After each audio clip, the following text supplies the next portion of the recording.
The brass key lay cold against the flagstones, just inside the vestry door, its teeth marked with tiny ridges of hardened wax that caught the failing afternoon light like frozen tears. The air held the particular stillness that follows a held breath. Incense and beeswax, and the faint, sweet rot of lilies left too long in their vases. A constable stood at the threshold, one hand braced against the doorframe, his face pale beneath the gaslight that hissed and flickered in its wall sconce.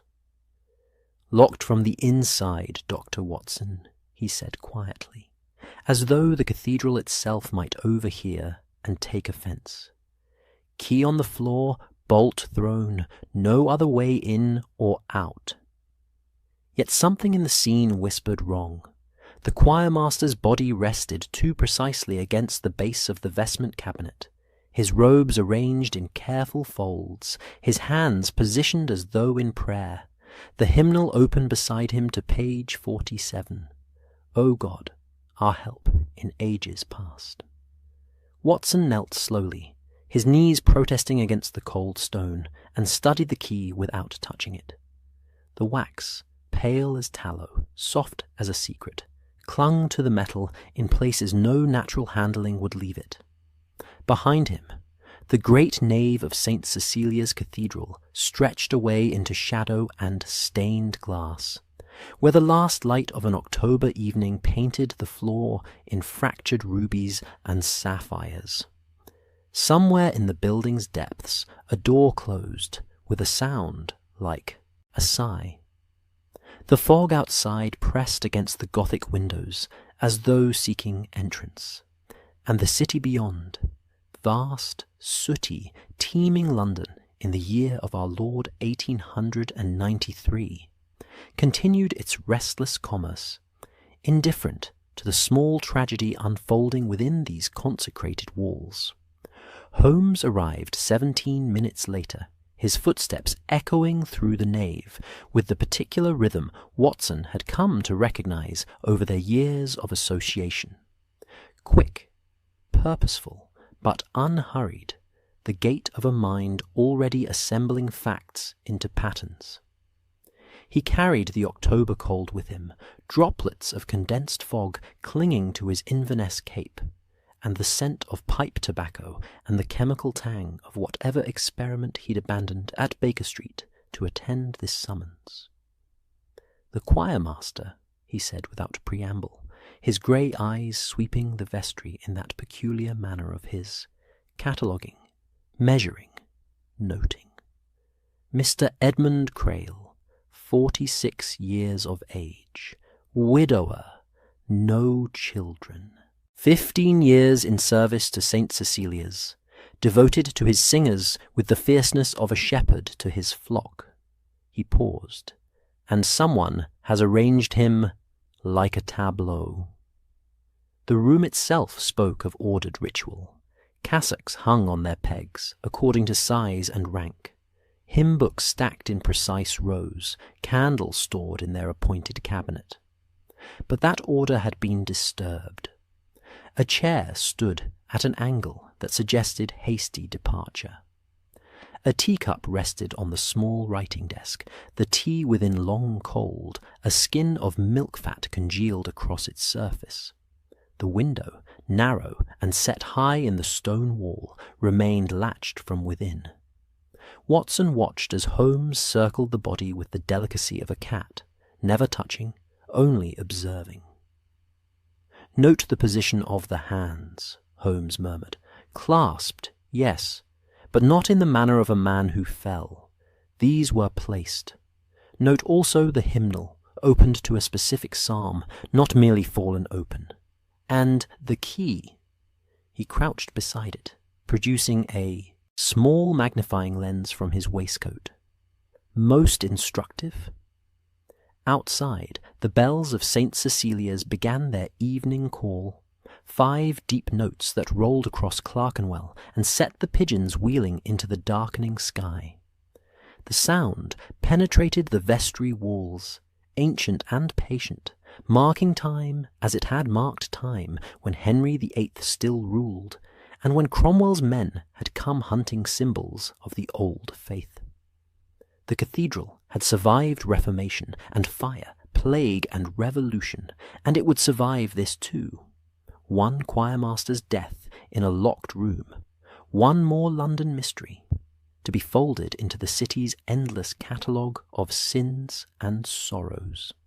Watson found himself listening to those bells as though they carried a message, some coded meaning in their measured intervals.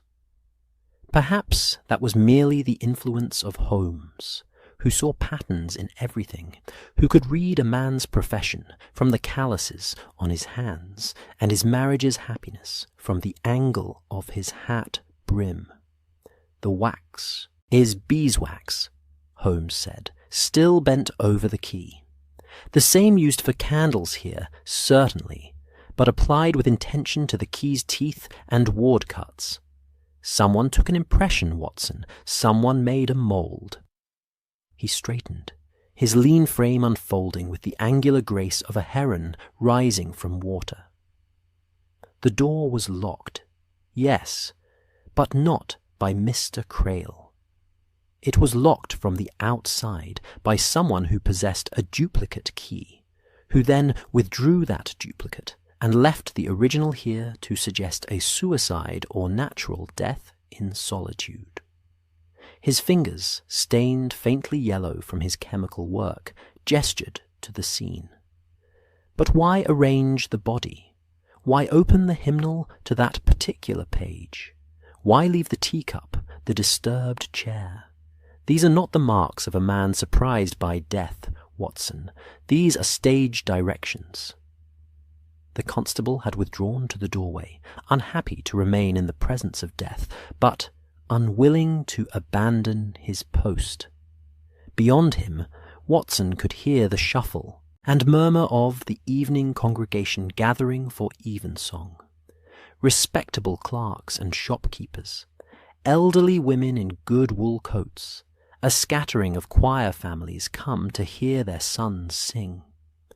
The cathedral served a mixed parish, neither fashionable nor poor, where the merchant class mingled with the fading gentry, and everyone observed the proprieties with the particular rigidity of those who feared losing their place in society's careful hierarchy.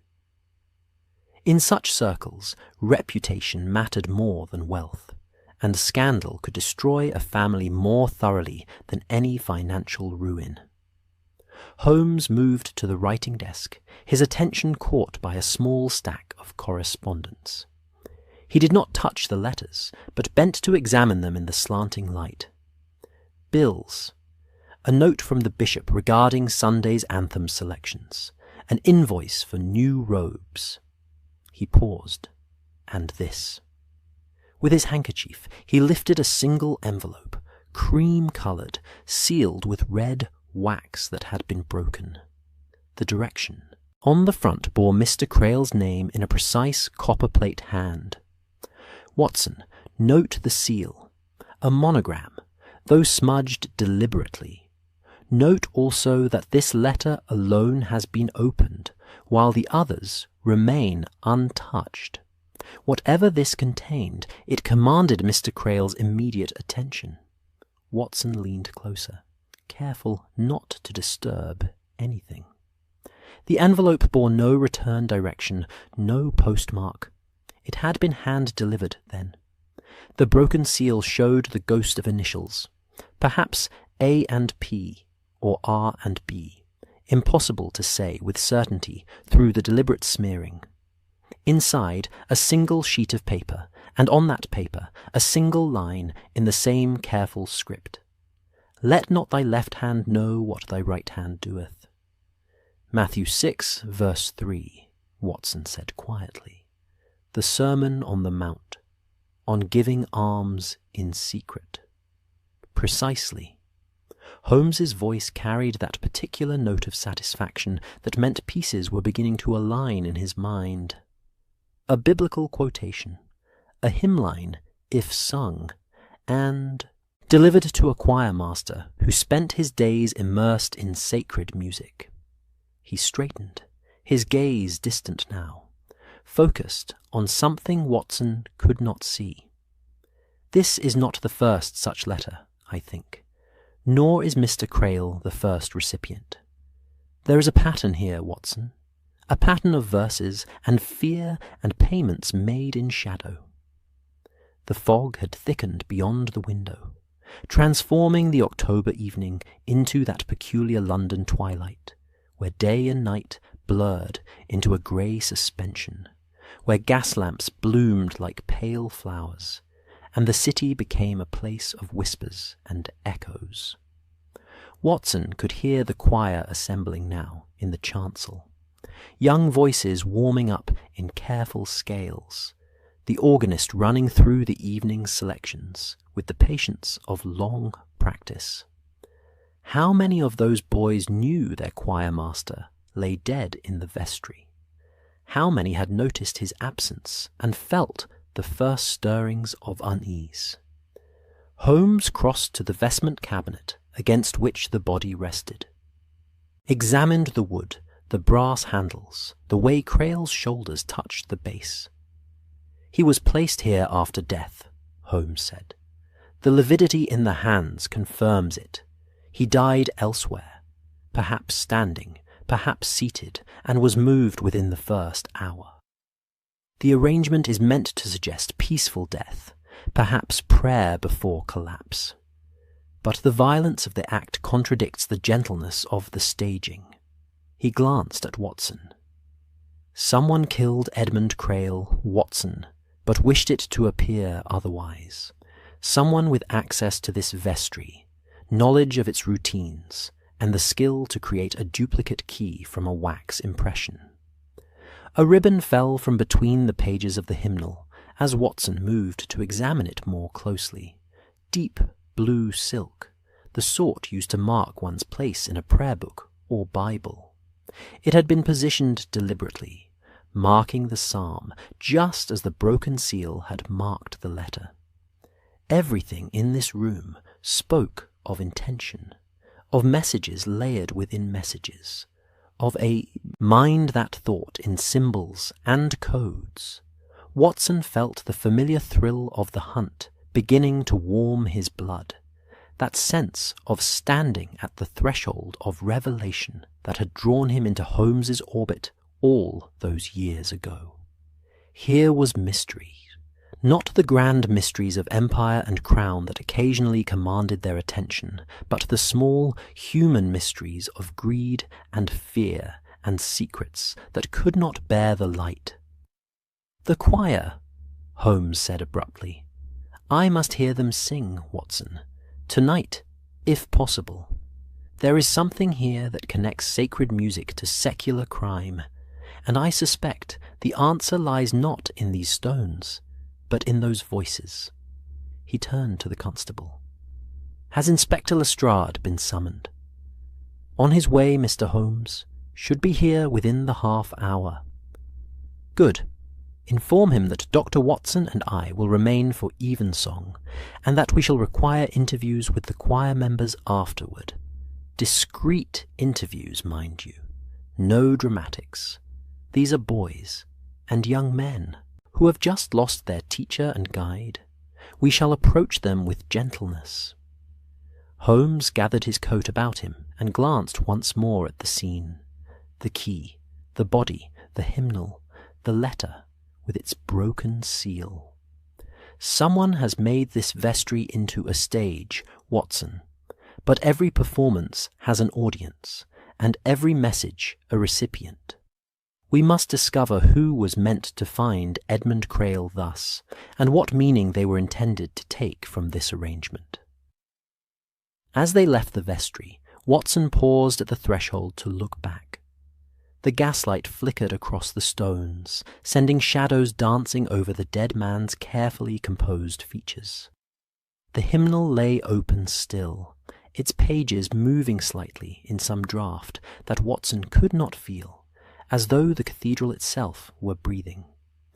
The key remained where it had fallen, or where it had been placed, its wax-marked teeth catching the light, like evidence of some ancient crime, some original betrayal encoded in metal, and candle drippings. The organ swelled into life as they entered the nave, and the choir began the opening processional, their voices rising pure and clear into the vaulted darkness overhead. The fire in the grate at 221B Baker Street had settled into that perfect state of glowing coals and occasional flame that spoke of careful tending and long acquaintance with the art of domestic comfort.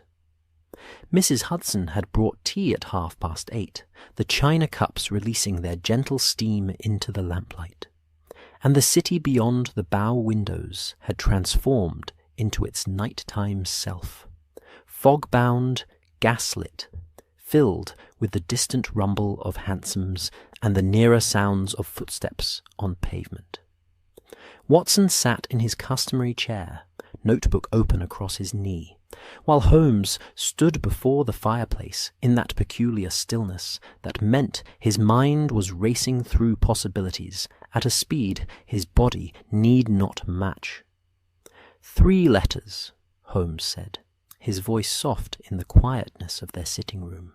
3 men of respectable standing, each receiving a single line of scripture or hymn verse, each subsequently paying a sum of money or suffering a very public disgrace. He turned from the fire, his profile sharp against the amber light. Mr. Crail, I believe, was meant to be the 4th, or perhaps he was meant to deliver the 4th message. But he understood the pattern, Watson. He saw what was being done, and in seeing it, he sealed his own fate.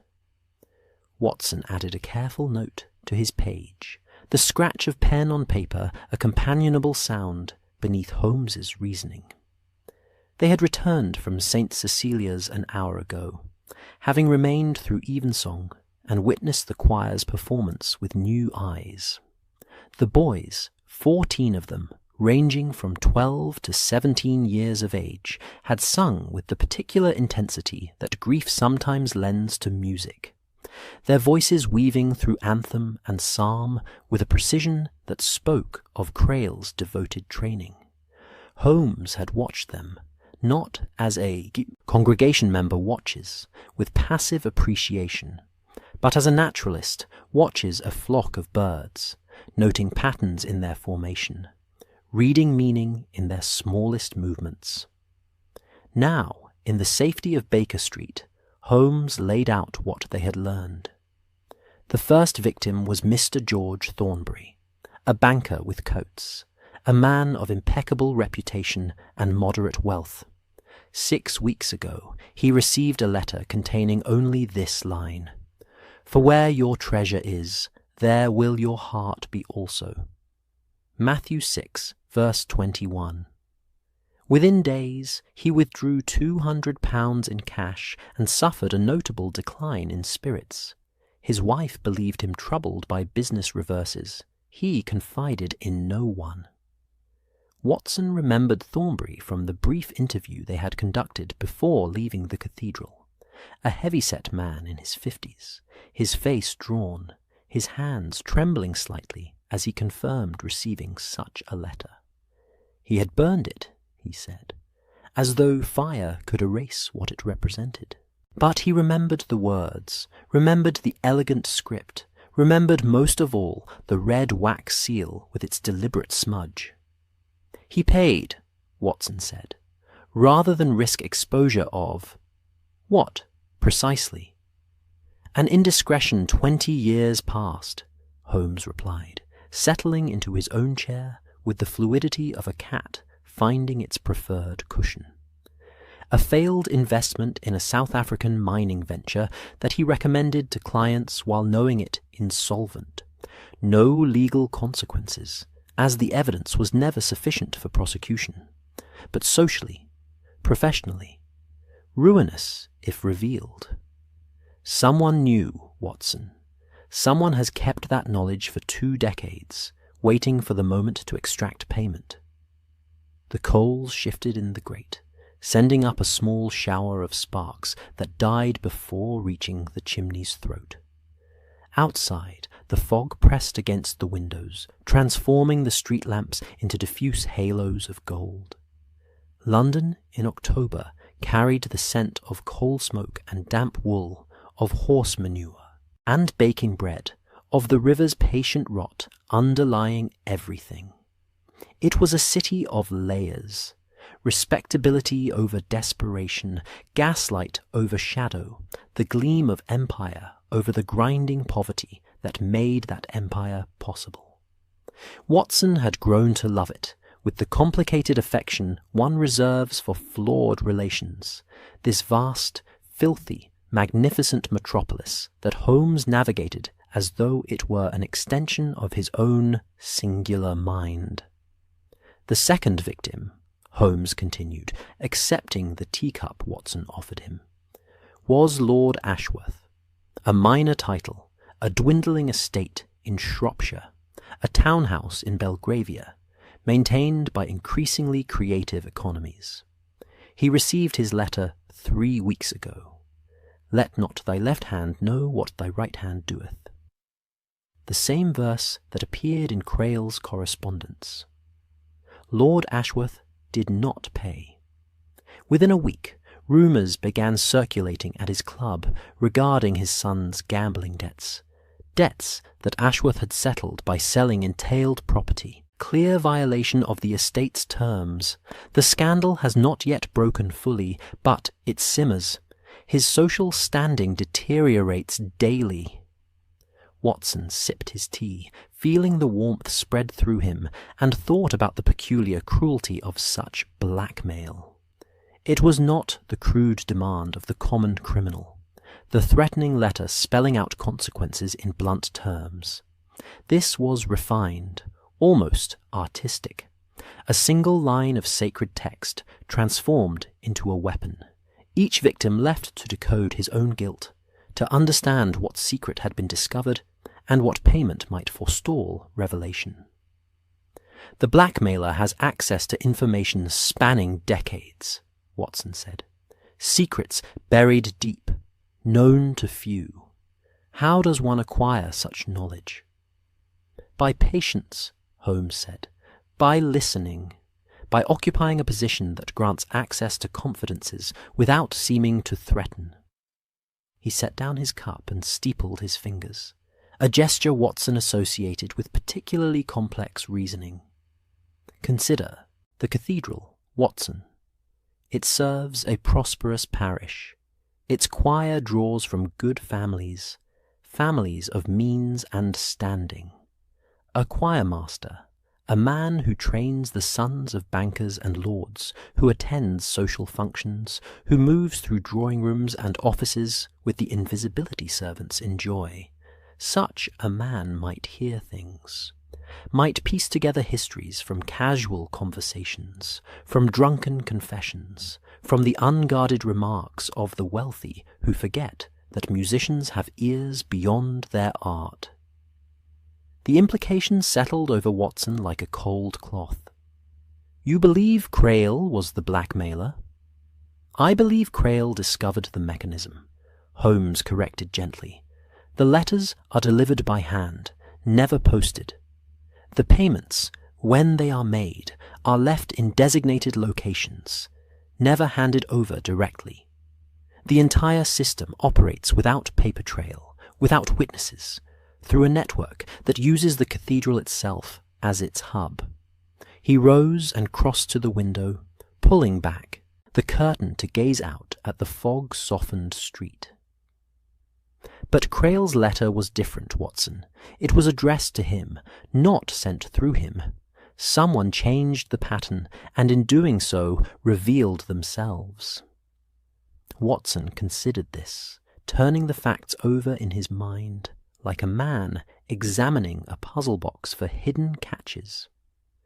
The fire crackled softly, and somewhere in the building below, Mrs. Hudson moved about her evening tasks with the quiet competence that made Baker Street feel less like lodgings and more like home. "Then who wields the actual power?" Watson asked. "If Crail was merely the conduit." "The choir," Holmes said, turning from the window with sudden intensity. "Did you notice, Watson, during evensong? Certain singers emphasized consonants strangely. The tenor in the second row struck his T's and K's with excessive force. The alto beside him swallowed his D's and G's. At first, I thought it merely poor technique, but the pattern repeated too consistently. They were not singing, Watson. They were signalling." Watson set down his notebook, his physician's mind struggling to comprehend how sacred music might become a code. Signalling what? To whom? "That I do not yet know," Holmes admitted, returning to his chair. "But consider, a choir rehearses multiple times weekly. It performs regularly before a congregation. Its members come and go in groups, unremarkable in their movements. What better way to pass messages than through emphasis and rhythm, through the very sound of devotion itself?" He reached for his pipe, a sure sign that his reasoning had reached the point where only tobacco could properly fuel the next leap. "Tomorrow, we interview the victims more thoroughly. Tonight, I must consult my indexes. There have been whispers of similar schemes in other parishes, other cities. Blackmail conducted through musical notation, through the language of hymns and psalms." The clock on the mantelpiece struck 9, its chime soft and bronze-toned, marking the passage of another hour in London's ceaseless procession. Watson thought of Crail's body, composed so carefully in the vestry, the hymnal open to its appointed page. He thought of Thornbury's trembling hands and Ashworth's deteriorating reputation. He thought of the choir boys, innocent or complicit, their pure voices carrying meanings they might not even comprehend. "What of the third victim?" he asked. "You mentioned 3. Holmes applied a match to his pipe, the flame briefly illuminating his face with its hawk-like angles and grey, penetrating eyes. "The third is the most troubling," he said, through the first draw of smoke. "Dr. Marcus Finch, a physician in Marylebone, well regarded, prosperous. He received his letter 10 days ago. 'Judge not, that ye be not judged.' He paid immediately, £500, a staggering sum. But unlike Thornbury, who seemed resigned, and Ashworth, who chose defiance, Dr. Finch appeared grateful, as though payment were a relief rather than an extortion. Grateful? His own word, when I spoke with him briefly this evening while you examined the vestry a second time, he said the letter had offered him a path to atonement, and that the payment felt just, even merciful." Holmes exhaled a stream of aromatic smoke toward the ceiling. "What secret must a man harbour, Watson, that its discovery feels like absolution? What weight must he carry that blackmail becomes a form of confession?" Watson had no answer. The medical profession, like any other, had its share of failures and mistakes, its necessary secrets and compromised ethics. He thought of operations that went wrong despite best intentions, of diagnoses missed or delayed, of the terrible choices physicians sometimes faced when treatment itself might kill. "Perhaps," he said slowly, "Dr. Finch made an error in judgment that cost a life. Perhaps he has carried that guilt for years, and the blackmail letter, in acknowledging what he did, also acknowledged his humanity." "Perhaps," Holmes agreed. "Or perhaps Dr. Finch's crime is of an entirely different nature, and we have yet to perceive its true shape." He settled deeper into his chair, the pipe glowing red in the dimness.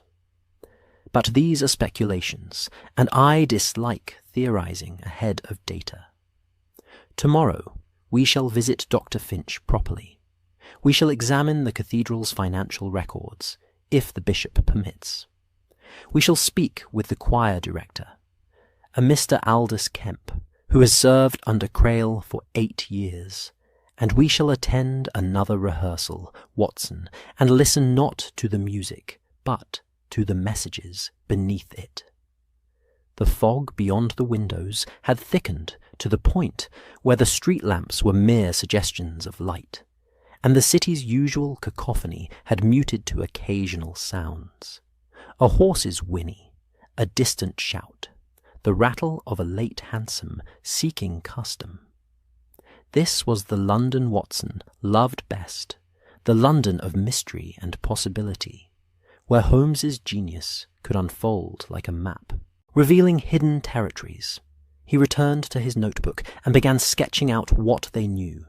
3 victims, 3 biblical verses, a dead choir master, a key marked with wax, a choir that sang in code.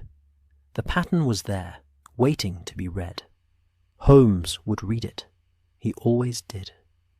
"One more thing," Holmes said quietly, his voice nearly lost beneath the fire's whisper. The ribbon in the hymnal, the blue silk marker, it bore an embroidered initial in one corner, barely visible, the letter P in thread of gold. Not Crail's initial, not the cathedral's mark. Someone else's possession, left deliberately among the props of that staged scene. Watson looked up. "A signature?" "Or a challenge," Holmes replied. "A way of saying, I am not unknown. I am close. I move among you with impunity." He drew again on his pipe, and the smoke curled toward the ceiling in elaborate spirals that dissolved into the room's warm air. "We are not hunting a random criminal, Watson. We are hunting someone who understands psychology and symbol, who has woven themselves into the fabric of respectable society so thoroughly that they can destroy reputations with a single line of scripture. Someone patient, methodical, and utterly without mercy, except, perhaps, when mercy serves their purpose. Outside, a church bell tolled the quarter hour, the sound carrying across rooftops and fog with the persistence of old stone and older faith. Watson closed his notebook and set it aside, knowing sleep would come late tonight, if at all. His mind would turn over these facts until Holmes's reasoning revealed their hidden architecture. Somewhere in London, a blackmailer moved through shadow, leaving hymnlines like breadcrumbs toward ruin.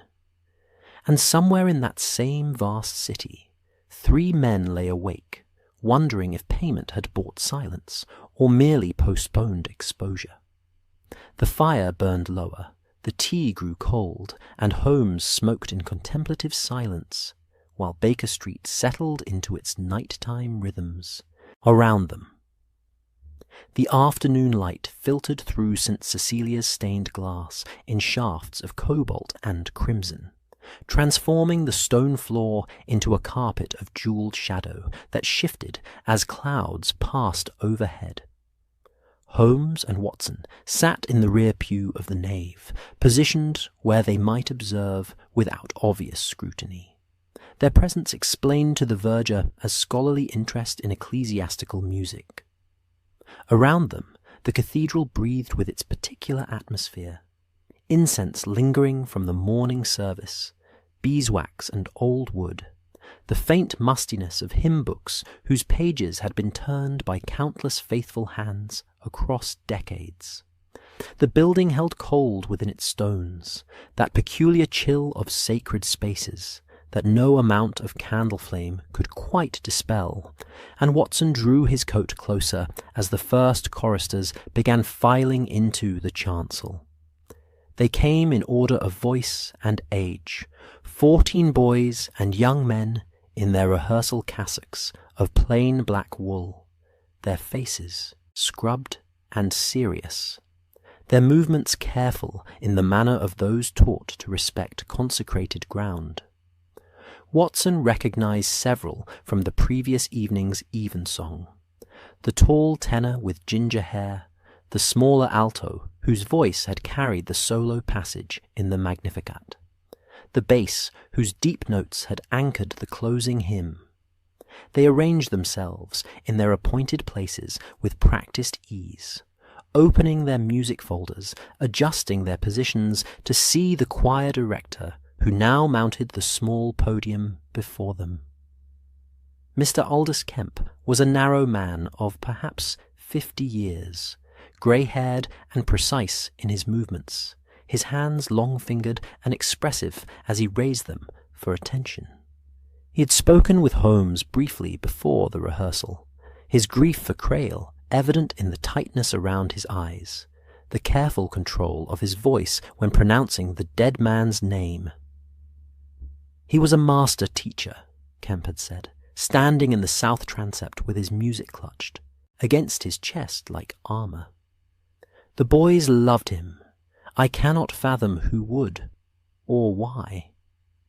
His voice had trailed away into the cathedral's patient silence, and Holmes had offered condolences with uncharacteristic gentleness before asking permission to observe the afternoon's practice.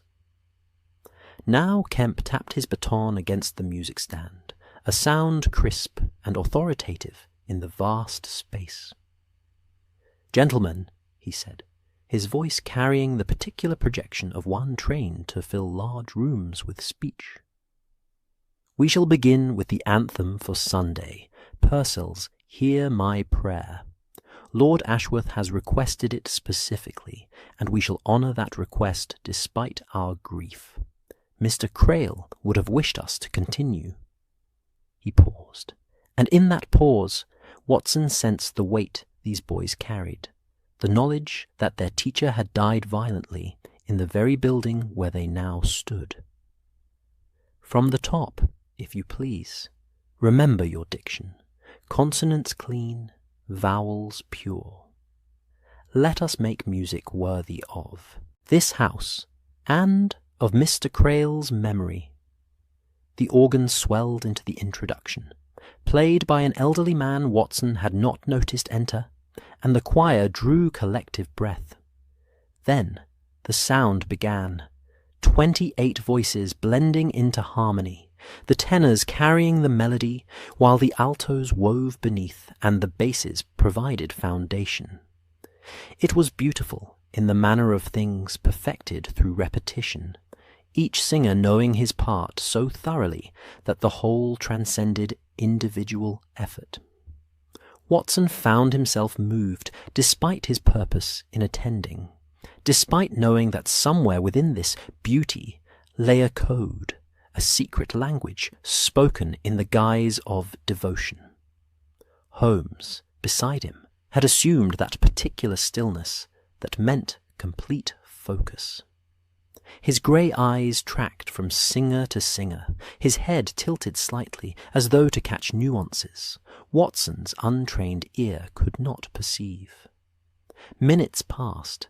The anthem progressed through its verses, Kemp's baton marking time, the afternoon light, continuing its slow march across the coloured glass. Then Holmes's hand moved to Watson's arm, fingers pressing once, lightly, the signal they had developed over years of shared investigation that meant, "Observe this." Watson watched. The tenor in the second row, the ginger-haired young man of perhaps 16, had reached a phrase in the music where the word truth appeared.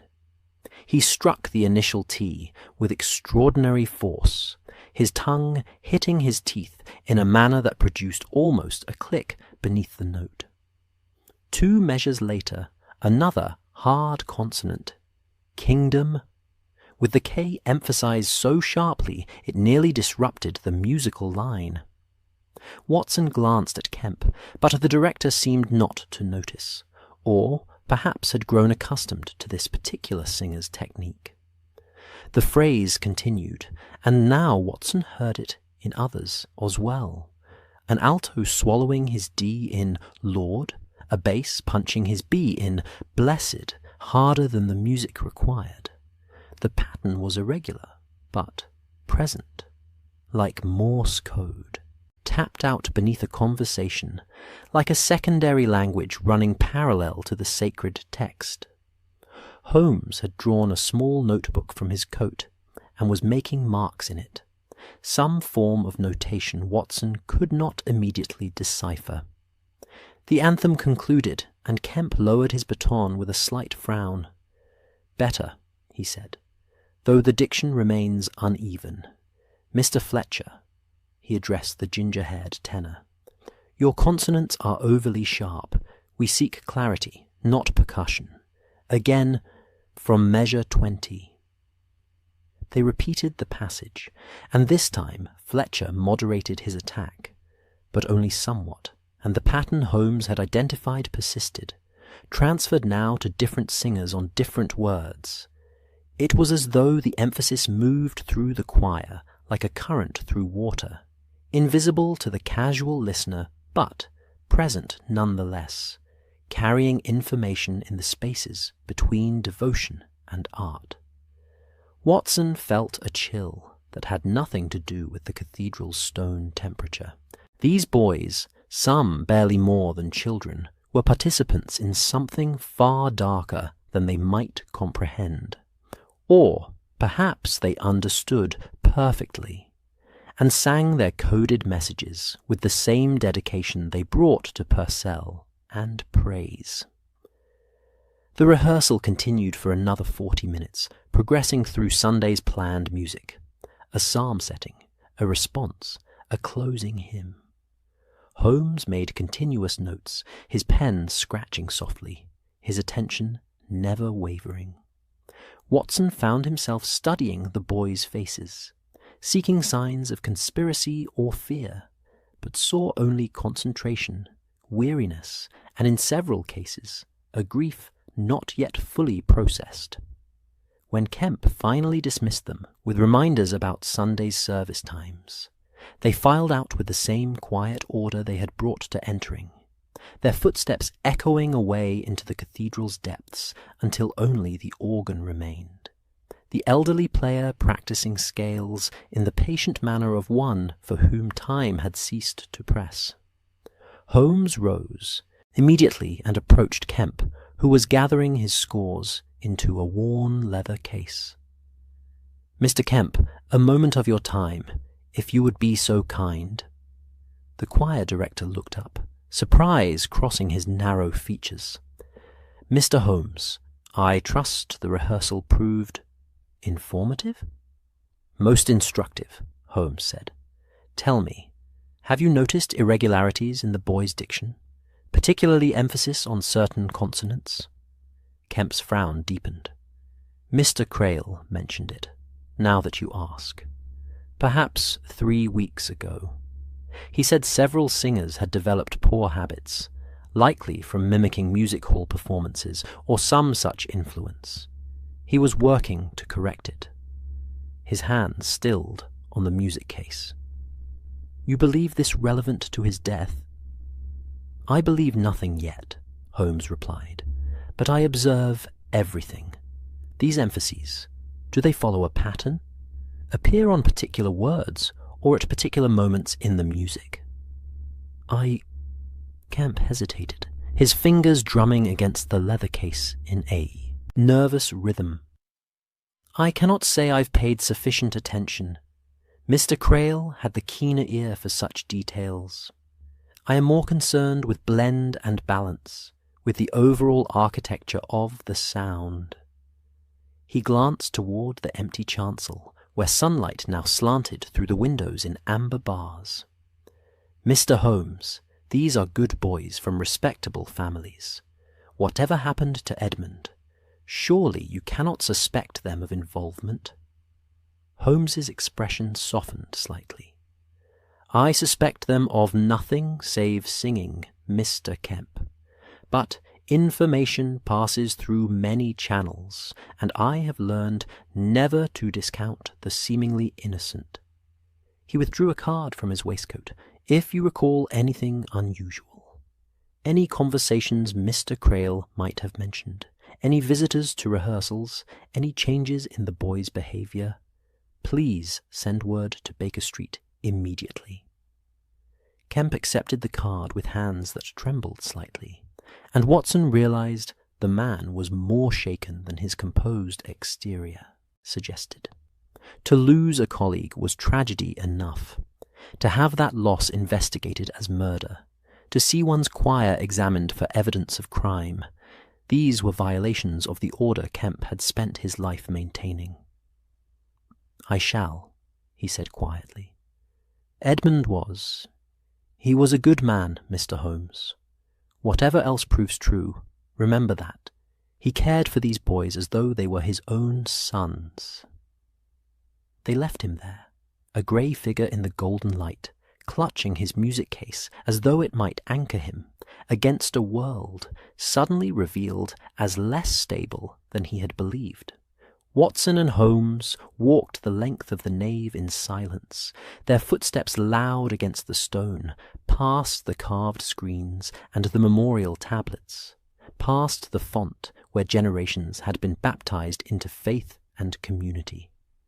At the great western door, Holmes paused and looked back at the cathedral's interior, his gaze sweeping across the architecture.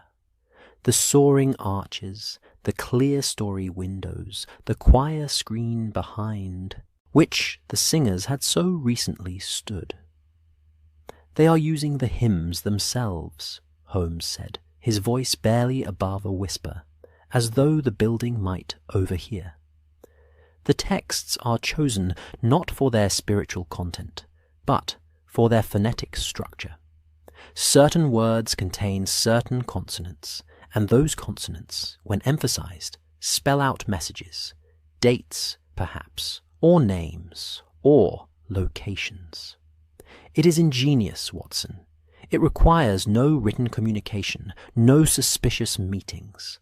The code is delivered in plain hearing, disguised as worship, and only those trained to listen for the pattern can extract the meaning." Watson considered this, trying to imagine the mind that would conceive such a system. But the boys, surely some must know they are being used. Some, certainly, the older ones. But young men can be led into complicity through many means: payment, threat, gradual normalization of the abnormal. A choirmaster tells a boy to emphasize his T's on certain words for better diction, and the boy obeys because that is what boys do. He need not know that his improved diction constitutes blackmail. Holmes pushed open the door, and the October air rushed in, carrying the scent of coal smoke and autumn rot, the sounds of Clerkenwell life, market vendors calling, horses clopping, the perpetual rumble of a city in motion. They emerged into the fading afternoon, where fog was already beginning to gather in the streets like an invading army, where lamplighters had begun their rounds, and the respectable people hurried toward home and hearth. Watson breathed deeply, grateful for air untainted by incense, for the honest filth of London after the cathedral's sanctified chill. "What now?" he asked.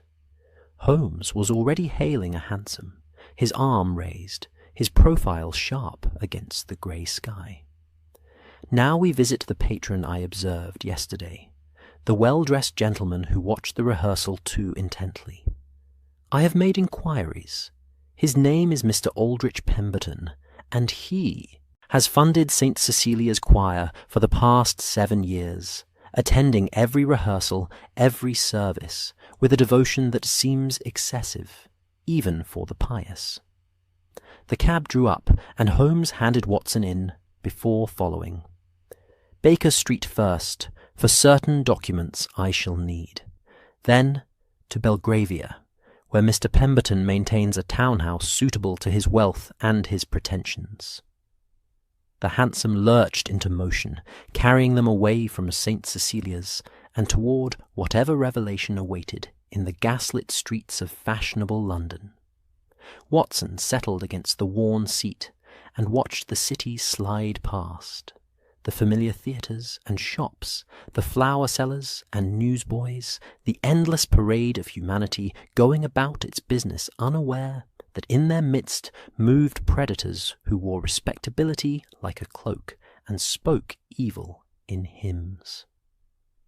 The townhouse on Chester Square stood 4 stories tall, its Portland stone facade gleaming pale against the gathering dusk, its windows glowing with the warm amber of gas lamps already lit against the October evening. Iron railings guarded the entrance, polished to a black shine that spoke of attentive servants, and the brass knocker, a lion's head with a ring in its mouth, caught the light from the street lamp with the gleam of frequent buffing. This was Belgravia at its most assured, where wealth had settled into the comfortable certainty of its own permanence, where architecture itself declared that fortunes built on trade and empire would endure as solidly as the stone from which these houses rose. Holmes paid the hansom driver and stood for a moment studying the building's exterior with that peculiar intensity Watson had learned to recognize as deduction in progress. Note the curtains, Watson, drawn in the lower windows but open on the 2nd floor. Mr. Pemberton receives guests in his study. Then, not his drawing room. Note also the boot scraper by the servants' entrance, recently used, the mud still damp. He keeps a small staff, perhaps 4 or 5, and at least one has been out today on errands despite the fog. He mounted the steps with Watson following and applied the knocker with 3 measured strikes that echoed within like judgments pronounced. The door opened to reveal a butler of the old school, silver-haired, erect, his face arranged in that expression of courteous neutrality that served as armour against the impertinent inquiries of the world. "Good evening, gentlemen. Have you an appointment with Mr. Pemberton?" Holmes presented his card with the slight flourish he reserved for occasions requiring theatrical effect. "Sherlock Holmes and Dr. Watson, here on a matter concerning St. Cecilia's Cathedral. I believe Mr. Pemberton will wish to speak with us, though we come unannounced. Please convey to him that the matter touches upon the recent tragedy there, and that discretion would be mutually beneficial." The butler's expression flickered, barely, but enough for Watson to register surprise, followed swiftly by calculation. He accepted the card with a small bow. "If you would wait in the entrance hall, gentlemen, I shall inquire whether Mr. Pemberton is receiving." He withdrew with the measured tread of one trained never to hurry, disappearing through a doorway hung with burgundy velvet that muffled sound and sight alike. The entrance hall spoke of wealth deployed with taste, rather than ostentation. A marble floor in black and white checkerboard, walls papered in deep green silk, a staircase rising in a graceful curve toward the upper floors. Paintings hung in gilt frames, landscapes mostly, Italian scenes of crumbling ruins and cypress trees that suggested the grand tour undertaken and treasures brought home. A long case clock ticked with patient authority in the corner, marking time in the manner of an object that had measured decades and would measure decades more. Watson caught the scent of beeswax and lemon oil, the particular fragrance of a house maintained to exacting standards, and beneath it something else, pipe tobacco, perhaps, and the faint chemical tang of photographic developing solution. The butler returned within 3 minutes, his face now carefully blank. "Mr. Pemberton will see you in his study. If you would follow me, please." They ascended the staircase. Watson's hand trailing along the mahogany banister worn smooth by years of use, and were conducted to a room on the second floor that occupied the building's entire front aspect. The study was precisely what Holmes had predicted. A gentleman's retreat furnished with leather chairs and floor-to-ceiling bookcases, a massive desk positioned before the windows to catch the northern light, and everywhere the evidence of a mind that collected and catalogued with the passion of the true enthusiast. Maps covered one wall, showing London in various historical periods. A glass-fronted cabinet displayed what appeared to be medieval manuscripts. And upon every available surface, side, tables, the mantelpiece, even the window-sills, stood framed photographs of choir groups, orchestras, and musical performances dating back decades. Mr. Aldrich Pemberton rose from behind his desk as they entered, a man of perhaps 45 years, with the build of an athlete gone slightly soft, his dark hair silvered at the temples, his face handsome, in a way that suggested privilege maintained across generations. He wore evening dress, though the hour was early for such formality, and a signet ring on his right hand caught the light as he extended it in greeting. "Mr. Holmes, Dr. Watson, an unexpected pleasure. Please be seated. Branson, bring sherry for our guests." The butler withdrew, and Pemberton gestured them toward chairs positioned before the fire, which burned with the steady heat of well-seasoned wood and careful tending. Holmes settled into his seat with apparent ease, but Watson recognized the tension in his friend's shoulders, the sharpness of his gaze as it swept across the room's contents. "You are a patron of the arts, Mr. Pemberton," Holmes observed, "particularly sacred music, if these photographs tell truth." "My passion," Pemberton acknowledged, taking his own chair and crossing one leg over the other with elegant casualness. "I was raised in a household where music was considered essential to proper education, and the church choir, well, there is no purer sound than trained young voices raised in praise. I have supported St. Cecilia's for 7 years now, ever since poor St. Mark's in Shoreditch lost its funding, and I sought a new avenue for my patronage." His expression sobered. "The news of Mr. Crale's death has devastated me. He was an exceptional musician and a devoted teacher. To die in such circumstances, I can scarce credit it." The butler returned, bearing a silver tray with 3 crystal glasses of amber sherry, distributed them with the precision of long practice, and withdrew once more into the house's quiet depths. Watson accepted his glass gratefully, for the evening had turned cold, and the walk from the hansom had left him chilled despite his overcoat. The sherry was excellent, smooth and nutty, the sort that cost more per bottle than some families earned in a week. Holmes, Watson noticed, barely touched his glass, setting it aside on a small table inlaid with mother-of-pearl. "Your attendance at rehearsals is remarkably faithful, Mr. Pemberton. I understand you attend every practice session, not merely performances." "I find the process as fascinating as the product," Pemberton replied easily. "To witness music being shaped, refined, perfected, it provides insight into the art that mere listening cannot match, and the boys know me now, feel comfortable in my presence. I like to think my interest encourages their dedication." He paused, his gaze moving to the fire. "You are investigating Edmund's death, then? The police seemed inclined to call it natural causes, a heart seizure of some kind." "The evidence suggests otherwise," Holmes said quietly.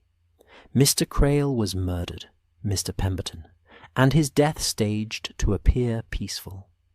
Someone possessed a duplicate key to the vestry. Someone familiar with his routines. Someone with both opportunity and motive to see him silenced. The word silenced hung in the air between them like smoke. Pemberton's face registered shock. Genuine, Watson thought, or exceptionally well performed. Murdered? But why?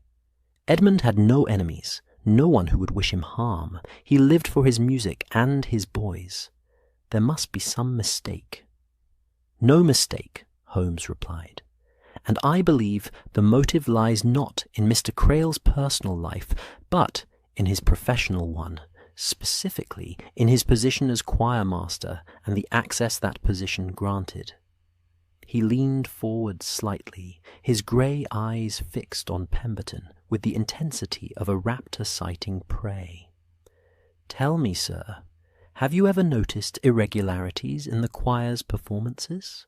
Peculiarities of diction, or emphasis that seemed inconsistent with proper musical technique? Pemberton's expression shifted, a flicker of something Watson couldn't quite identify, passing across his features before being smoothed away beneath the mask of polite attention. I am not a musician myself, Mr. Holmes, merely an appreciator. I lack the trained ear to detect such subtleties. If you have observed something amiss, I confess it escaped my notice entirely. Holmes rose and crossed to the wall of maps, studying them with apparent casualness, while Watson watched Pemberton watch Holmes. The social geography of Victorian London spread before them. The fashionable West End, the commercial city, the working-class East, all carefully delineated in different inks and shadings. You collect maps, Holmes observed, and you have annotated them here and here. His finger traced marks Watson couldn't see from his position by the fire. These notations, they correspond to churches, do they not? St. Cecilia's in Clerkenwell, St. Mark's in Shoreditch, St. Bartholomew's in Smithfield, all parishes with noted musical programmes, all recipients of your generous patronage at various times. I keep track of my charitable interests, Pemberton said, his voice level, but with an undercurrent Watson recognized as wariness. Surely there is no crime in systematic philanthropy, Mr. Holmes? None whatsoever, Holmes agreed, turning from the maps to face Pemberton directly. But it does suggest a mind that thinks in patterns, in networks, in the connections between places and people. A mind that might appreciate how information flows through social structures, how the respectable classes interact through institutions like churches and choirs. He returned to his chair, and now his tone carried an edge Watson had heard before, the moment when politeness gave way to pointed inquiry. You funded St. Cecilia's choir with exceptional generosity, Mr. Pemberton, enough to purchase new robes, new music, to supplement Mr. Crale's modest salary. That level of support purchases more than musical excellence. It purchases access, influence, gratitude. It makes one privy to conversations, to confidences, to the small indiscretions that respectable people share when they feel safe among their own kind. The fire crackled, sending a shower of sparks up the chimney, and in the silence that followed, Watson heard the distant chime of a church bell. 7 o'clock. The hour when London transitioned from commerce to leisure, when the working day ended and evening entertainments began. Pemberton sat very still, his sherry glass held loosely in one hand, his signet ring glinting as his fingers tightened almost imperceptibly around the crystal. You are suggesting, Pemberton said carefully, that my patronage had ulterior motives, that I sought something beyond the pleasure of supporting sacred music. I am suggesting, Holmes replied, that you are an intelligent man, with interests that extend beyond the aesthetic. I am suggesting that a man who keeps annotated maps of London's churches, who attends choir rehearsals with the dedication of a scholar, who photographs musical groups and maintains records spanning decades, such a man understands the value of information. The question, Mr. Pemberton, is what use you have made of that understanding. Watson set down his own sherry, untouched now, and watched the two men face each other across the space of expensive carpet and firelight. Outside, the fog had thickened to the point where the street lamps were mere suggestions of illumination, and Belgravia had withdrawn into its evening privacy, each townhouse a sealed world of privilege and secrets. In this room, in this moment, Watson felt the peculiar tension that preceded revelation, the sense that truth stood poised to emerge from shadow, that one more question or observation would crack the facade and expose whatever lay beneath. But Pemberton smiled then, a slight curving of the lips that did not reach his eyes. "Mr. Holmes, your reputation for deduction is well earned, but I fear in this instance you are constructing theories without foundation. I am exactly what I appear, a wealthy man who finds joy in supporting the arts, particularly sacred music. If my record-keeping seems excessive, it is merely the habit of one trained in business, where documentation is essential. As for Mr. Crale's death, I am as mystified and grieved as anyone. If I can assist your investigation in any way, I shall certainly do so, but I have no special knowledge to offer." Holmes studied him for a long moment, then rose with the fluid grace that characterized his movements. "Then we shall trouble you no further this evening, Mr. Pemberton. But I suspect we shall have occasion to speak again. Your sherry is excellent, and your hospitality noted." They were shown out by the silent butler, back down the elegant staircase and into the cold embrace of fog and evening. The door closed behind them with a soft, final sound, and they stood on the pavement breathing the damp air while London flowed around them in muted currents of sound and shadow. "He knows," Watson said quietly. "He knows," Holmes agreed, "and we have warned him that we know he knows. Now we shall see what he does with that knowledge." The morning brought one of those rare October days when London emerged from its customary grey shroud to reveal itself in sharp autumn clarity. The sky a pale, clean blue, the air crisp enough to bite, the sunlight slanting through Baker Street's bow windows with a brightness that made dust motes dance like small constellations. Holmes had been awake since before dawn. Watson knew, for the sitting-room bore the evidence of nocturnal investigation. Books spread across every surface, chemical apparatus arranged on the side table, releasing faint wisps of acrid smoke, and scattered across the desk a collection of small objects that gleamed like evidence in a prosecutor's display. Watson descended from his bedroom to find Holmes bent over his microscope, still in his dressing gown, a cup of cold coffee forgotten at his elbow. "Good morning, Watson," he said without looking up. "Come see what the irregulars delivered an hour ago. Young Wiggins has outdone himself." Watson crossed to the desk and examined the objects Holmes had arranged there. Fragments of wax, pale and translucent in the morning light. A slip of paper bearing what appeared to be a shopping list written in feminine hand. And, most intriguingly, a small metal impression that bore the clear outline of a key's teeth and wards. "From Pemberton's household?" Watson asked, though he already knew the answer. "From his study wastebasket, retrieved by a housemaid, sympathetic to Wiggins's charms and a half-crown piece," Holmes confirmed, straightening from the microscope and gesturing Watson to look. The wax matches perfectly, both in composition and in the particular blend of beeswax and paraffin to the residue on the key found in Crail's vestry. Observe under magnification. The same tiny air bubbles, the same faint yellow tinge, the same melting point when tested.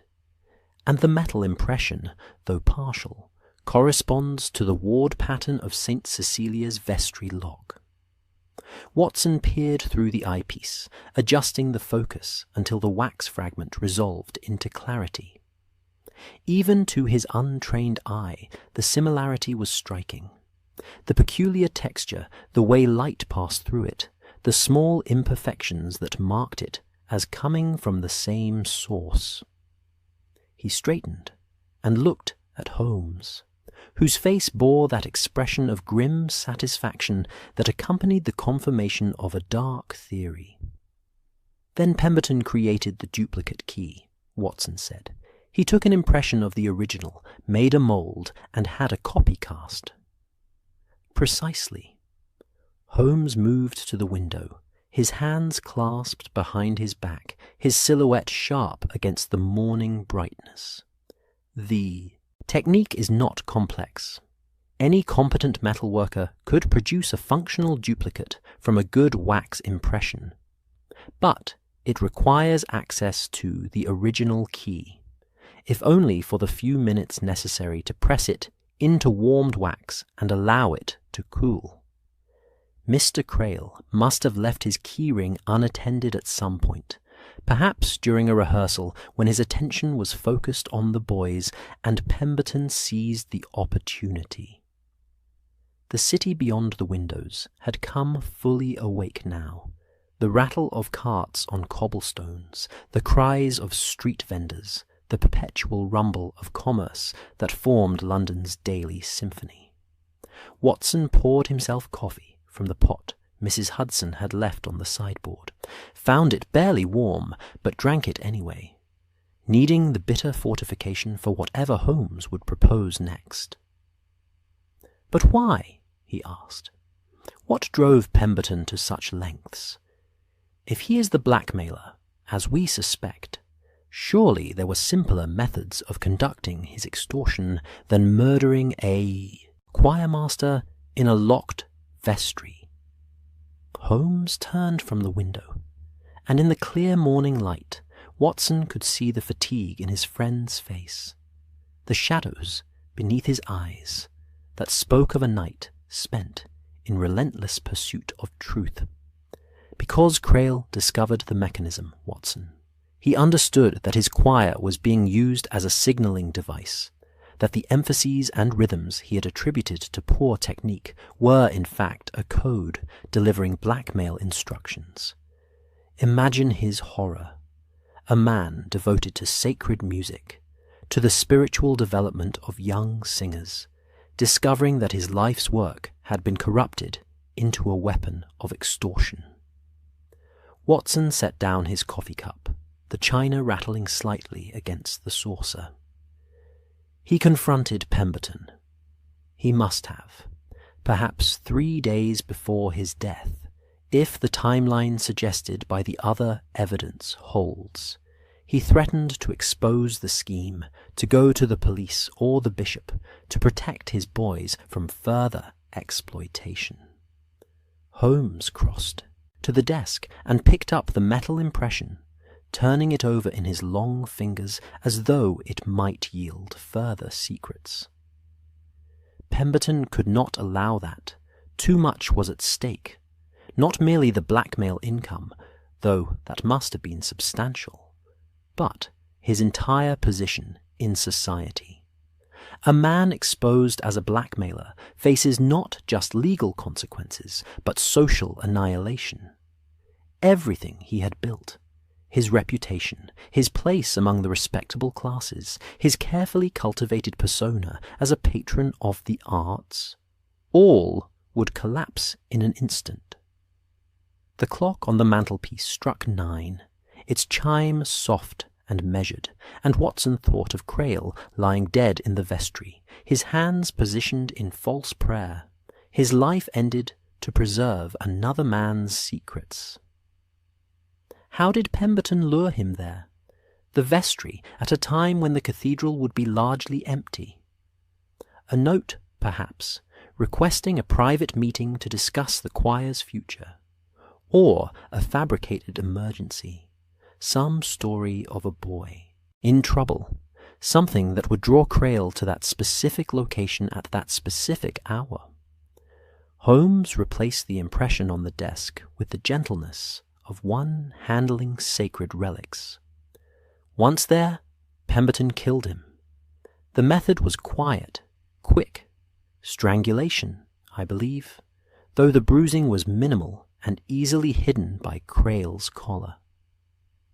Then came the staging. Positioning the body, opening the hymnal to the appointed page, leaving the cup of cold tea to suggest Crail had been working peacefully before death. And finally, the locked door, stepping outside, using the duplicate key to turn the bolt, then departing with that duplicate in his pocket while the original lay on the floor inside, suggesting a locked room mystery that might be attributed to natural causes or divine intervention. Watson moved to stand beside Holmes at the desk, looking down at the evidence arrayed there like pieces of a puzzle, finally revealing their complete picture. "The ribbon," he said suddenly. The blue silk marker in the hymnal, embroidered with the letter P. That was Pemberton's signature, his way of claiming the death as his own work. Not claiming, Holmes corrected gently. Warning. The ribbon was meant for those already enmeshed in his blackmail scheme, a message that resistance would be met with permanent silence, that Crail's fate awaited any who thought to betray the system. He paused, his gaze distant. It is the particular cruelty of the intelligent criminal, Watson, not merely to commit the crime, but to ensure the victim's death serves as continuing leverage against the living. A knock at the door interrupted them, and Mrs. Hudson entered bearing fresh coffee and toast, her face registering the mild disapproval she reserved for Holmes's tendency to neglect breakfast in favour of investigation. "You'll eat something proper, Mr. Holmes, or I'll know the reason why. And Dr. Watson, there's a young person waiting downstairs says he has information for Mr. Holmes, one of those street boys." "Send him up, Mrs. Hudson," Holmes said, already moving toward his bedroom to make himself presentable. "And thank you for the coffee. Your timing, as always, is impeccable." The boy who entered moments later was Wiggins, leader of the Baker Street Irregulars. A sharp-faced lad of perhaps 14, whose eyes held the particular wisdom of those raised in London's harsher neighbourhoods. He clutched his cap in both hands and executed a small bow that managed to be simultaneously respectful and slightly mocking. "Mr. Holmes, sir, got more for you, if you're still interested in the toff on Chester Square." Holmes emerged from his bedroom, now properly dressed, and gestured Wiggins to a chair. "Always interested in solid information, Wiggins. What have you learned?" The boy settled into the chair with the ease of one who had been welcomed here before and knew himself valued. "Been watching his comings and goings like you asked? Yesterday evening, after you and the doctor left, he had a visitor. Gentleman in a dark coat, muffler covering his face, arrived by private carriage with the crest painted over. Stayed about 20 minutes, left, looking agitated-like. And this morning, early, Pemberton himself went out. Not in his usual carriage, but in a hansom he hailed on the street, like he didn't want his own driver knowing where he was headed. "Did you follow him?" Holmes asked. though the gleam in his eye suggested he already knew the answer. "Course I did, sir. Took him to a solicitor's office in Lincoln's Inn Fields. Messrs. Blackwood and Sons, respectable firm. Stayed inside for near an hour, came out carrying a leather portfolio, looked worried despite trying to hide it." Wiggins paused, his expression turning sly, and on his way back he stopped at St. Cecilia's Cathedral, went round to the vestry door, tried the handle, found it locked. "The police have sealed it, see," and stood there for a minute, just staring at it, before walking away. Watson felt a chill, despite the fire crackling in the grate. The image of Pemberton returning to the scene of his crime, drawn there by some compulsion Watson could not fathom, struck him as particularly sinister. "He's covering his tracks," Watson said, "consulting his solicitor, ensuring his legal position is secure should accusations arise." "More than that," Holmes said, his voice thoughtful. "He is preparing for endgame, Watson. Our visit last night informed him that we suspect his involvement. Now he must decide. Does he flee, destroying his life in London but preserving his freedom? Does he attempt to eliminate us, adding murder to murder? Or does he try to construct a defense, to position himself as the innocent patron shocked by revelations of criminal activity in which he played no knowing part?" He turned to Wiggins. "You've done excellent work. Here." He pressed coins into the boy's hand. "Double the usual rate, and keep watching Pemberton. I want to know everyone he meets, everywhere he goes. If he attempts to leave London, send word immediately." Wiggins pocketed the coins with a grin, and departed with the same casual confidence he had brought to arriving, his footsteps clattering down the stairs to Mrs. Hudson's domain, and then out into Baker Street's morning bustle. Holmes stood silent for a moment, then turned to Watson with sudden decision. "We must move quickly now. Pemberton knows we're closing in, and desperate men take desperate actions. I need you to visit Inspector Lestrade at Scotland Yard, show him these samples, explain our findings, convince him to prepare a warrant for Pemberton's arrest. I shall return to St. Cecilia's and examine the vestry once more.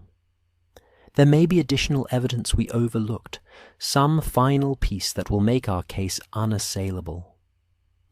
Watson reached for his coat, already mentally composing the argument he would present to Lestrade, who respected Holmes, but required concrete evidence before acting. "And if Pemberton flees before we can arrest him?" "Then we shall hunt him across whatever distance he runs," Holmes replied, his voice carrying that particular note of iron determination Watson had learned meant his friend wouldn't rest until justice was served. "But I do not believe he will flee, Watson. He has invested too much in his London persona, his social position, his carefully constructed life. Men like Pemberton do not abandon such investments easily. He will stay and he will fight, and we must be prepared for whatever form that fight may take." The morning light streamed through the windows, illuminating the room and its evidence of investigation. The wax fragments, the metal impression, the notes and books and chemical apparatus that formed the tools of Holmes's peculiar trade. Outside, London continued its vast, indifferent commerce. 10 million souls pursuing their separate destinies, unaware that in their midst a confrontation approached between justice and corruption, between the man who saw patterns in chaos and the man who had made chaos into profit. Watson buttoned his coat, checked his watch, and prepared to venture out into that teeming city, carrying truth like a weapon, toward whatever resolution awaited. The cathedral stood dark against the evening sky, its Gothic spires rising like accusations towards stars obscured by London's perpetual veil of smoke and fog. Holmes and Watson approached from the south, accompanied by Inspector Lestrade, whose weathered face bore the expression of a man who had seen too many crimes committed in places meant for prayer. The streets of Clerkenwell had emptied with the setting sun, the respectable shopkeepers and clerks retreating to their modest homes, leaving the neighbourhood to the night workers and those whose business preferred darkness. A single gas lamp burned at the cathedral's entrance, its flame dancing behind sooty glass, casting more shadow than illumination across the worn stone steps. "He agreed to meet here?" Lestrade asked, his voice pitched low, though no one was near enough to overhear. "Seems a peculiar choice for a man facing arrest." "Pemberton has always understood the value of symbolism," Holmes replied, mounting the steps with Watson and the inspector following. "He turned this cathedral into an instrument of extortion. Now it shall become the site of his confession. There is a certain poetry in that, I think, that appeals to minds of his particular complexity." The great western door stood unlocked, as Holmes had arranged, and they entered into a darkness broken only by the faint glow of sanctuary lamps and the distant flicker of candles left burning before the side chapels. The air held its familiar scent of incense and aged stone, beeswax and the accumulated prayers of centuries. But tonight, those smells seemed different to Watson, tainted by knowledge of what had transpired within these walls. Their footsteps echoed against the vaulted ceiling as they walked the length of the nave towards the chancel, where a single figure waited in shadow. Aldrich Pemberton stood before the choir stalls, his hands resting on the carved wood where so many young singers had stood through the years. He wore evening dress, as though he had interrupted some social engagement to attend this meeting, and in the candlelight his face appeared older than Watson remembered. The lines around his eyes and mouth deepened by shadow, and, perhaps, by the weight of accumulated guilt.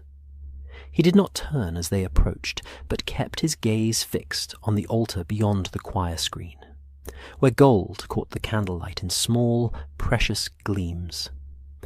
"Good evening, Mr. Holmes," he said quietly.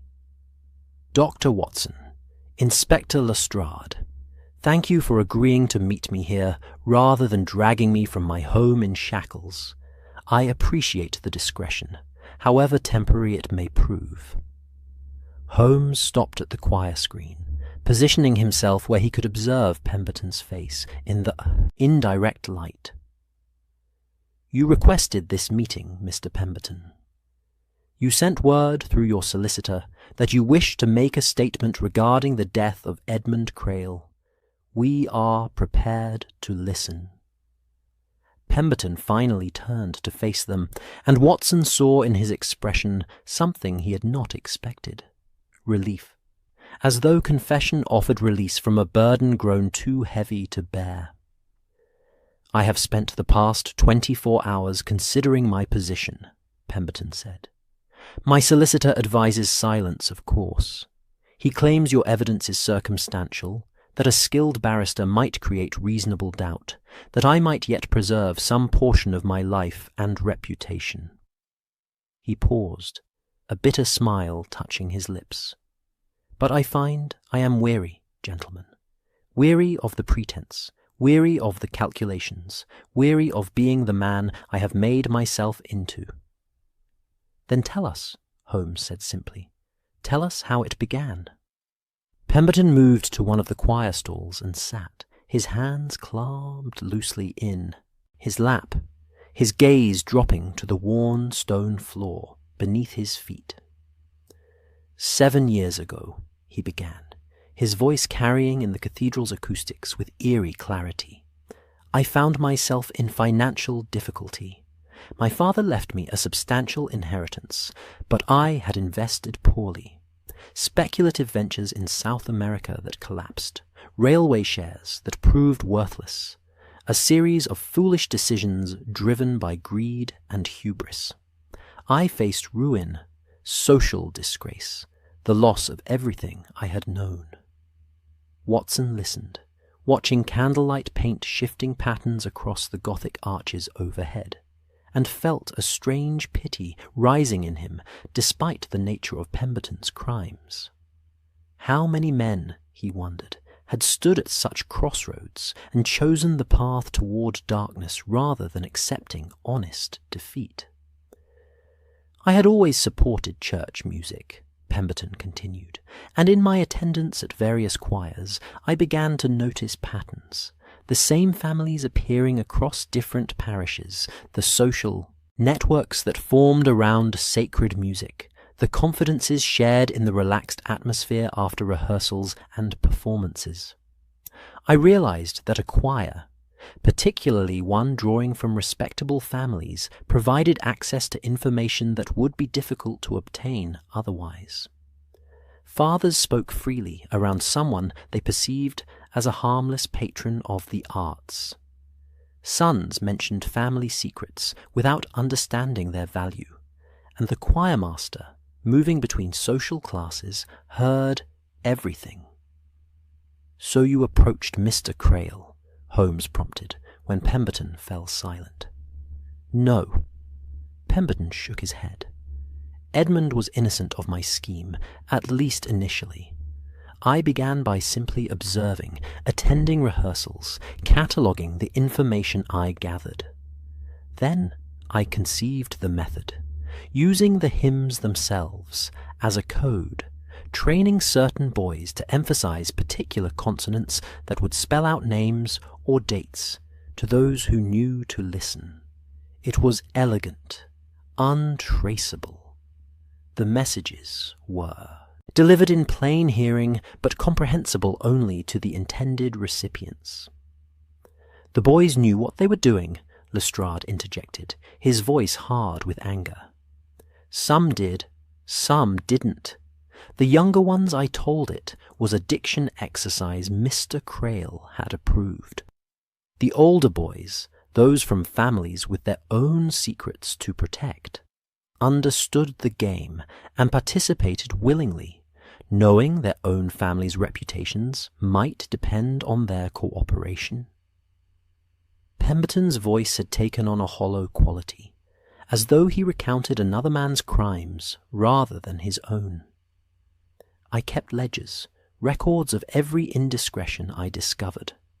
Then I would send the letters, a single line of scripture that referenced the sin, a subtle threat that needed no elaboration.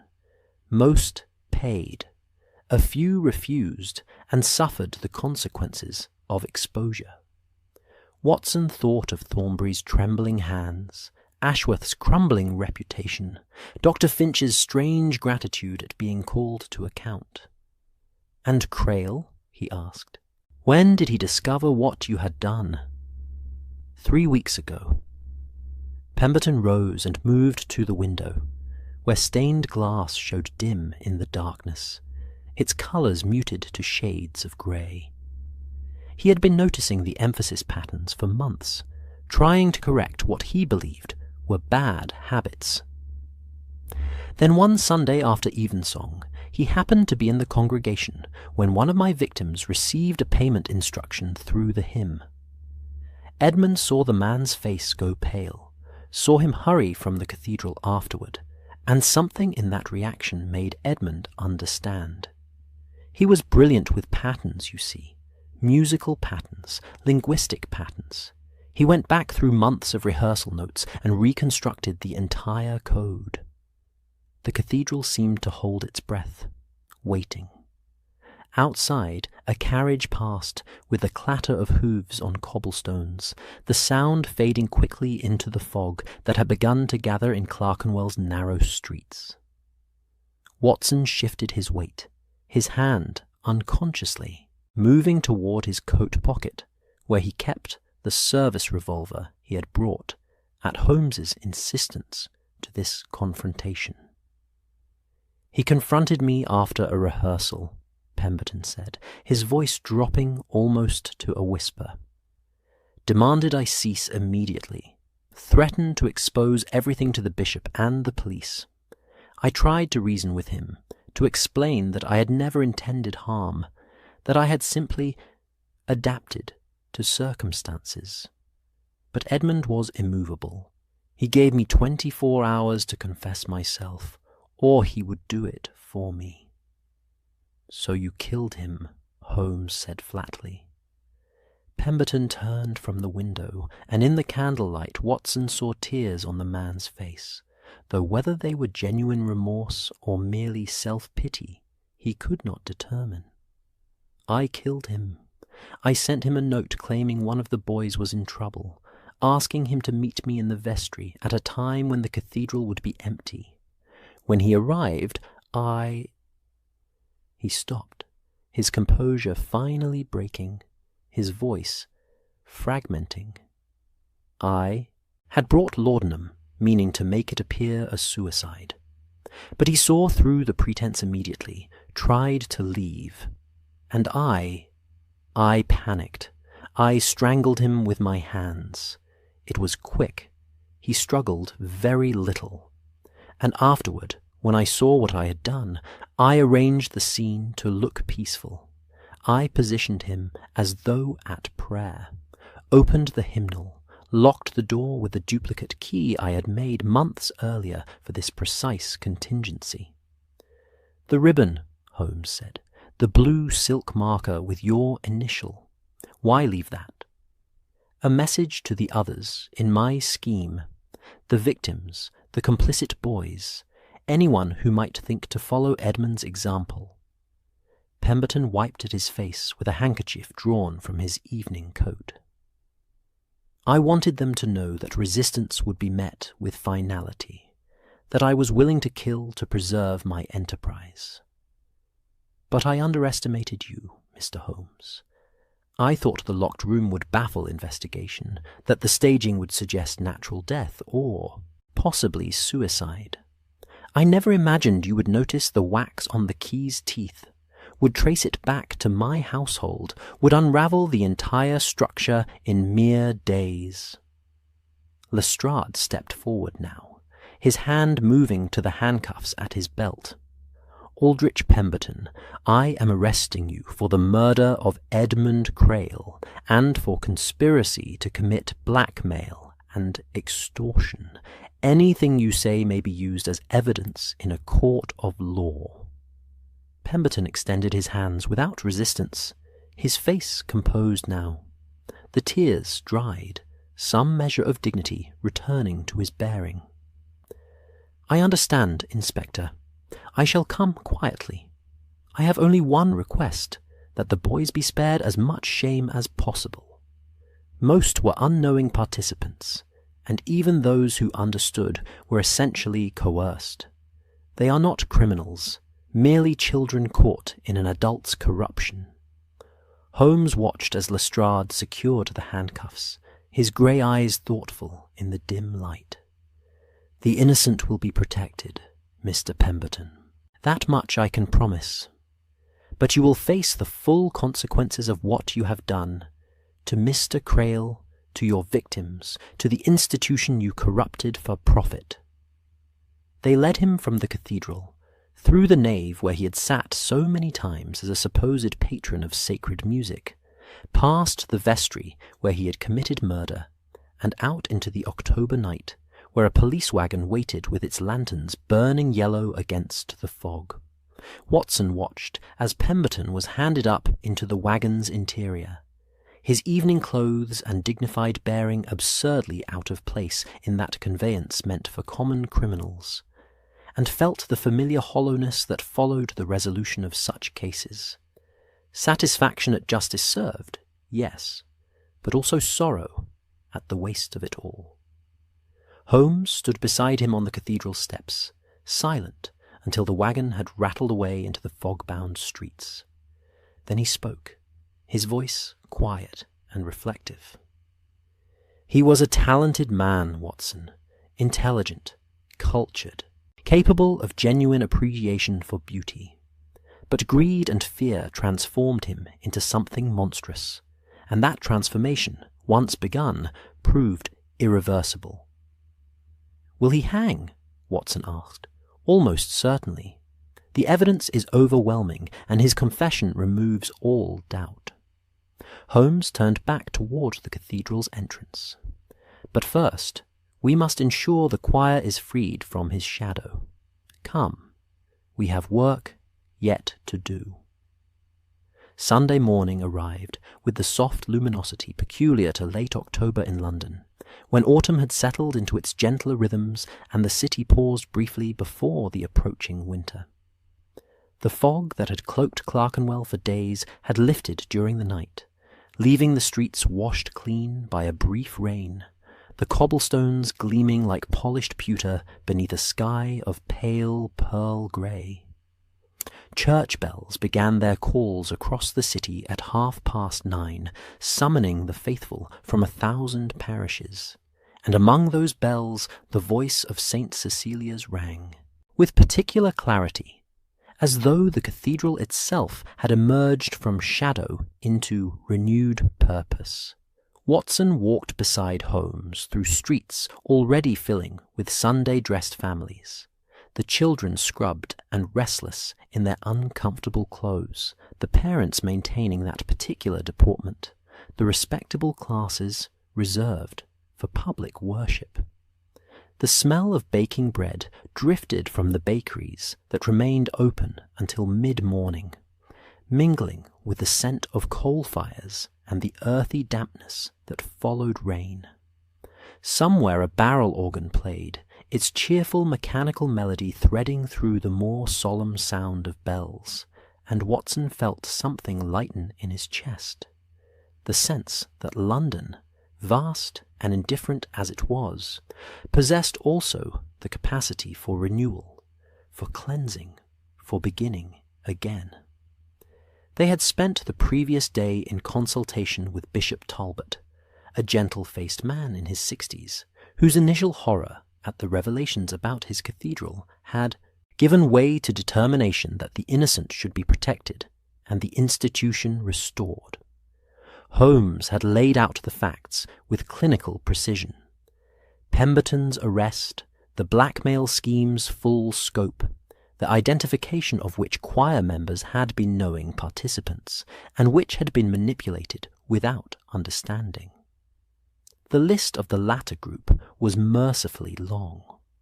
Only 3 boys, all from troubled families, had truly comprehended their role in the extortion, and even they had acted under duress, threatened with exposure of their parents' secrets if they refused cooperation. The congregation need not know the full details, the bishop had said, his hands folded on the desk before him in unconscious echo of prayer. Scandal serves no purpose when truth can be presented with discretion. We shall say that Mr. Crail discovered criminal activity within the cathedral community and died heroically in attempting to stop it. The choir itself was unknowing, used by forces beyond their control.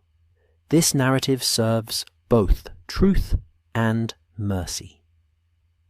Now, approaching St. Cecilia's entrance, Watson saw the effects of that narrative already taking shape. A notice had been posted on the cathedral door, bordered in black for mourning, announcing that the morning service would be dedicated to Edmund Crail's memory, celebrating his 15 years of devoted service and honouring his courage in the face of wrongdoing. The congregation entering the cathedral moved with subdued respect, their usual Sunday morning chatter quieted by awareness that something significant had occurred, though most knew only the outlines the bishop had provided. Inside, the cathedral had been transformed by what must have been hours of careful preparation. Every surface gleamed from fresh polishing, every brass fitting shone, and the altar had been dressed in white, rather than the green of ordinary Sundays, a gesture toward celebration, even within sorrow. The choir stalls bore new cushions in deep blue, velvet, a memorial gift arranged by the bishop, and on the music stands rested fresh copies of the morning's anthems, the pages crisp and unmarked. Candles burned everywhere, their flames steady in the still air, filling the space with golden light that softened the Gothic severity of stone and made the stained glass glow like promises kept. The choir entered in procession as the organ swelled into the opening hymn, and Watson studied their faces as they passed. Young men and boys ranging from 12 to 17, their expressions solemn but not broken, their steps measured but not hesitant. At their head walked Aldous Kemp, the choir director who had agreed to continue in Crail's stead, his narrow face composed, despite the grief Watson knew he carried. The boys took their places in the stalls, arranging their robes and finding their music with practiced efficiency, and for a moment the cathedral held its collective breath. Then they began to sing. The sound rose pure and clear, voices blending in the harmonies Crail had trained them to produce. The diction precise but natural now, freed from the coded emphases that had corrupted their art. They sang the processional hymn with an intensity that transcended mere performance. This was prayer rendered audible, grief transformed into beauty, youth's resilience made manifest in music. Watson felt his throat tighten as the harmonies swelled and filled the vaulted space, carrying with them something of redemption, of innocence reclaimed despite its temporary theft. Holmes sat motionless beside him, his grey eyes focused on the choir, with that penetrating attention Watson had learned meant his friend was cataloguing every detail, ensuring that nothing remained of Pemberton's corruption.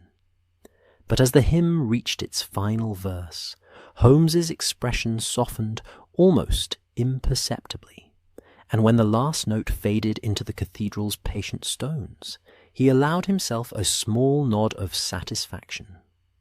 The service proceeded with the rhythms of Anglican liturgy, readings and responses, collects and canticles, the familiar architecture of worship that had sustained England through centuries of change and upheaval. Bishop Talbot delivered a brief homily on courage and sacrifice, speaking of Crail's dedication to his singers and his willingness to confront wrongdoing even at personal cost. He did not name Pemberton or specify the nature of the crime discovered, but the congregation understood enough to feel both sorrow and pride. Sorrow for a good man lost, pride that their choirmaster had stood for what was right. Then came the anthem, and Watson recognized it as the Purcell setting. The choir had been rehearsing when he and Holmes first attended. "Hear my prayer, O Lord." The boys rose as one, their young faces lifted toward Kemp's directing hands, and began the piece with a tenderness that spoke of conscious offering.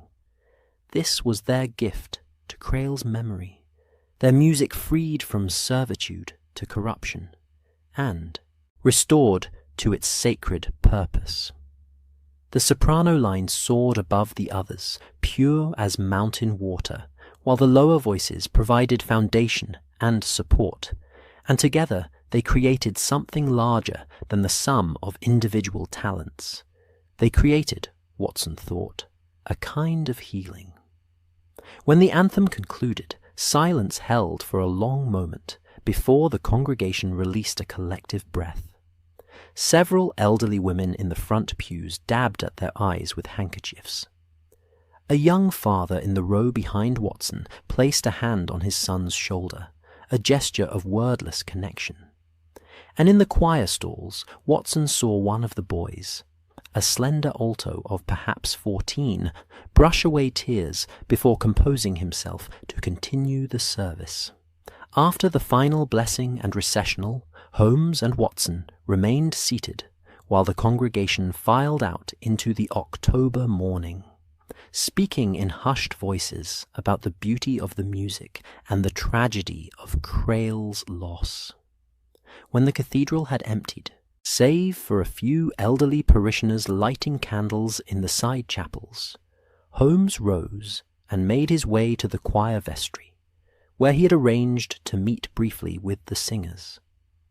Watson followed, entering the small room where 14 boys now waited with Kemp, their cassocks removed and folded, their expressions uncertain but hopeful.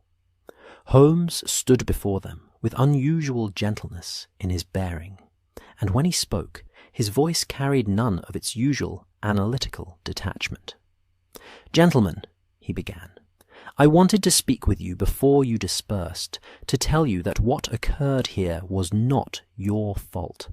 You were used, some of you knowingly but under duress, most of you entirely without understanding, by a man who saw your choir not as the sacred institution it is, but as a tool for personal gain.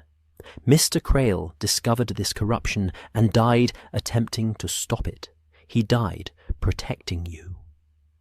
The slender alto who had wept during the anthem raised his hand tentatively. "Will people know about what we did, even if we didn't understand?" "No," Holmes said firmly. "The bishop and I have ensured that the public record will reflect only Mr. Crail's heroism and the apprehension of the criminal responsible. Your names will not be mentioned. Your futures will not be compromised. You are free to continue singing, here or elsewhere, without shame or shadow." A collective exhalation of relief moved through the group, tension visibly draining from young shoulders. Kemp stepped forward, his hand briefly touching the shoulder of the boy nearest him in a gesture of reassurance. "Mr. Holmes speaks truth, lads. What's done is done, and you are innocent of wrongdoing.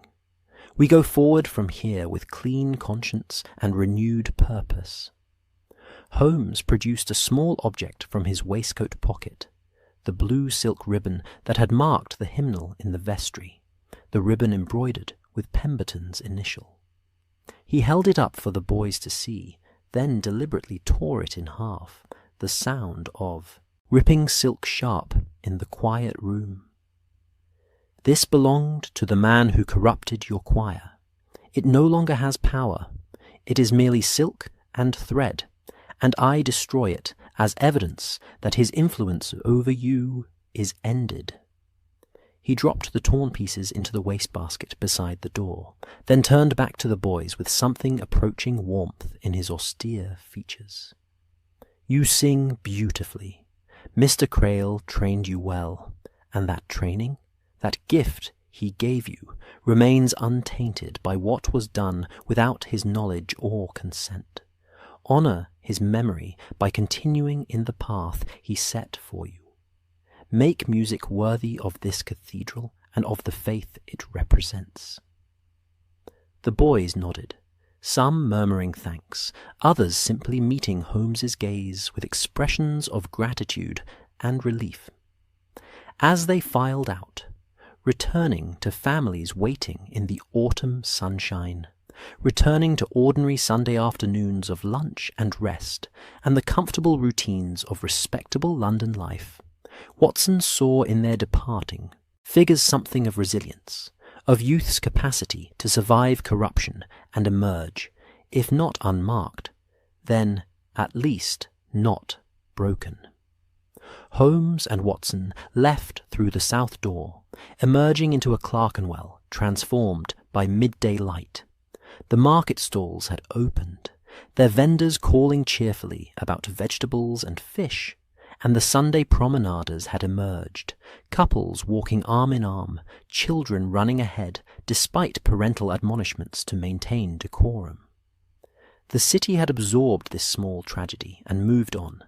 As cities do, its vast indifference also, a kind of mercy that allowed individuals to heal without constant scrutiny.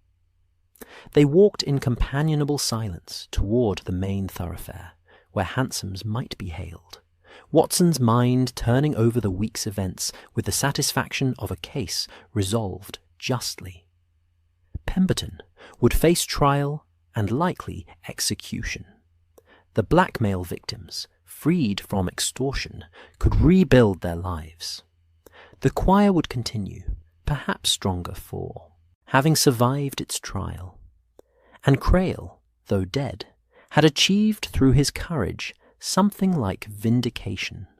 His boys protected, his life's work restored to its proper purpose. "You gave them hope," Watson said as they reached the corner where Sunday traffic flowed in both directions. Holmes paused, one hand raised to signal an approaching hansom. "I gave them truth, Watson. Hope they found themselves, as people generally do when freed from lies." The cab drew up, and Holmes handed Watson in before settling beside him. "But yes, I am glad they have it. They are young.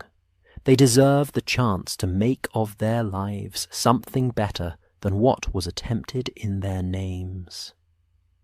As the hansom carried them back toward Baker Street through Sunday quiet streets, Watson looked back once toward St. Cecilia's Cathedral, its spire rising above the rooftops in a gesture of permanence and faith.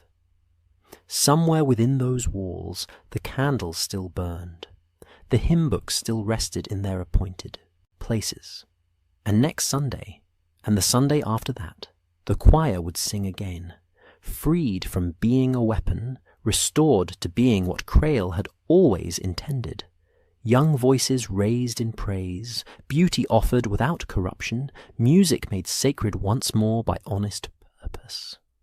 The fog would return, as London fog always did.